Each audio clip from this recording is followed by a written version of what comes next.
What if I told you your network is running 500 different traffic cops at once? That's exactly what happens with VLANs and Spanning Tree. In this video, I'll show you how PVSTP, Per-VLAN Spanning Tree, creates customized traffic routes for each VLAN, why this prevents network meltdowns, and how to optimize it for maximum performance. Watch now to master this CCNA must-know topic.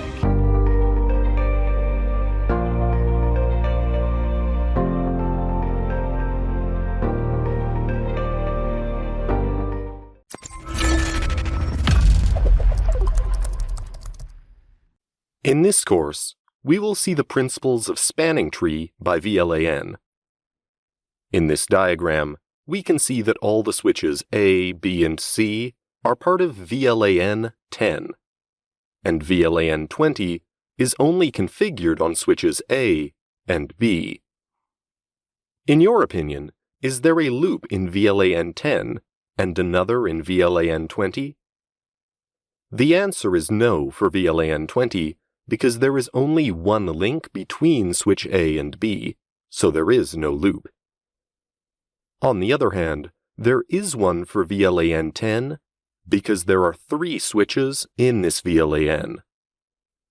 We will see how the spanning tree will manage this topology made up of several VLAN, and which ports it will decide to block, and why. The switch will use a spanning tree by VLAN. For each VLAN, we can have a different route bridge if we want, as shown in the diagram just displayed. On this topology, we have 2 VLAN, VLAN 10 and VLAN 20, and each of them has elected its own switch for the route bridge.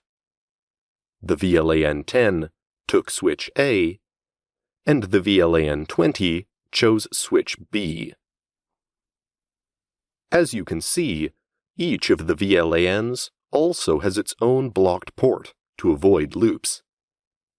This configuration is ideal for redundancy because if we would only have one route bridge for the 2 VLANs, that would mean that there would be only one port to block, and therefore a link that will never be used. We just saw the spanning tree by VLAN. In the previous chapter, we saw a classic spanning tree. There is also a much faster spanning tree for each of them, rapid spanning tree, and spanning tree by VLAN. The calculation of the spanning tree is too slow nowadays. That is why there is a faster version, in order to improve the speed of convergence. We will not go into details for the moment, because it is not in the CCNA program. Rather, it is part of the CCNP switch program. You just have to know that the difference is only in the speed. The last type of spanning tree to see is the multiple spanning tree. We have seen that it is possible to calculate a spanning tree by VLAN, and our example had 2 VLAN. But what if we had more than 500 VLAN, as shown in the diagram just displayed? Here, VLANs 1 to 250 have been configured on all switches, and VLANs 251 to 500 are configured only on switches A and B. Is it really useful to do a spanning tree calculation for each VLAN? This would represent 500 spanning tree calculations, which would overload the switch unnecessarily. This is where multiple spanning trees come in. Thanks to it, it is possible to assign VLAN numbers to a spanning tree instance.